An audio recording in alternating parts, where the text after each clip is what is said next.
Hola, gente guapa. Hola gente guapa, bienvenidos una vez más al canal de Medicina Estética y Cirugía. Yo soy David Martínez. Y yo soy Laura Simón. Hoy nos hemos venido con nuestro sofá a este bonito canal de Ámsterdam para hablar de la caída del pelo, pues hay épocas en la vida en las que notamos una caída de pelo especialmente importante. ¿Y por qué ocurre esto? ¿Cuáles son las causas? ¿Qué tratamientos hay? Si te interesa el tema, quédate con nosotros. Comenzamos.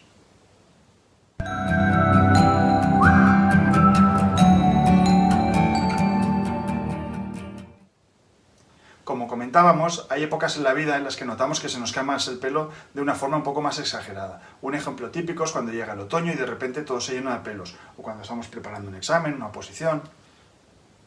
Hay que saber que en condiciones normales el pelo tiene un ciclo de renovación constante. Siempre tenemos un pequeño porcentaje de pelos en fase de caída o de recambio de manera natural, pero este porcentaje no debe ser mayor de un 10%. Cuando es mayor tenemos un exceso de caída de pelo. Hay diferentes situaciones, como decíamos, que van a generar un aumento en la caída. Según su origen, distribución, evolución, diferenciamos dos procesos básicos. Uno, que son los efluvios, que son caídas difusas y repentinas del pelo, y el segundo, que son las alopecias, de las que ya hablaremos en un próximo vídeo. Hoy nos queremos centrar en esa caída abundante, repentina y difusa del pelo a la que los médicos llaman efluvio telógeno. Es cuando de repente el cepillo se llena de pelos, encontramos pelos sueltos en la almohada, encontramos pelos en el suelo y notamos que perdemos densidad capilar. El efluvio telógeno es una caída repentina del pelo que se causa porque se interrumpe el ciclo del crecimiento del cabello. ¿Y esto por qué ocurre? Pues porque la raíz sufre un daño. Como consecuencia de este daño, ese pelo se va a caer y se caerá a lo largo de los próximos meses, no de forma inmediata, porque el ciclo del pelo es así. Es así.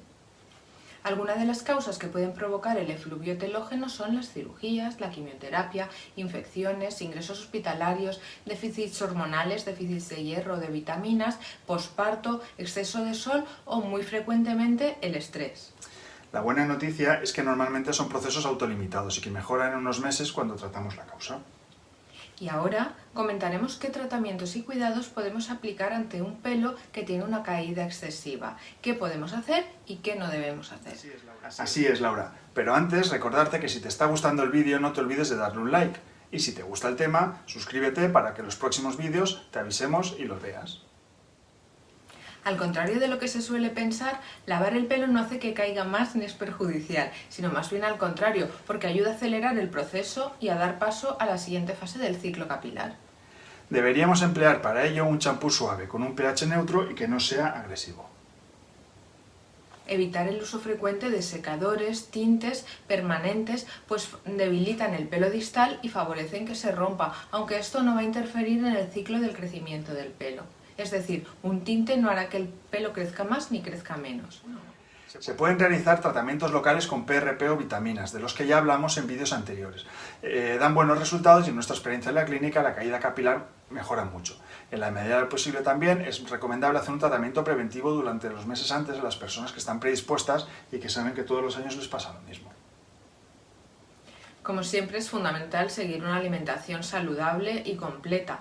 Los complementos vitamínicos, en cambio, que se venden mucho, solo serán eficaces cuando la causa de la caída sea un déficit de vitaminas, cosa poco probable en países occidentales. Pueden mejorar un poquito en personas que realizan dietas muy restrictivas, pero en general no son necesarios. Y siempre, si ves que la caída no mejora, consulta con tu especialista en medicina capilar. Y hasta aquí lo que queríamos contaros hoy sobre los efluvios. No olvides suscribirte al canal si te ha gustado el vídeo. Hasta el próximo programa, gente guapa. Hasta el próximo programa, gente guapa.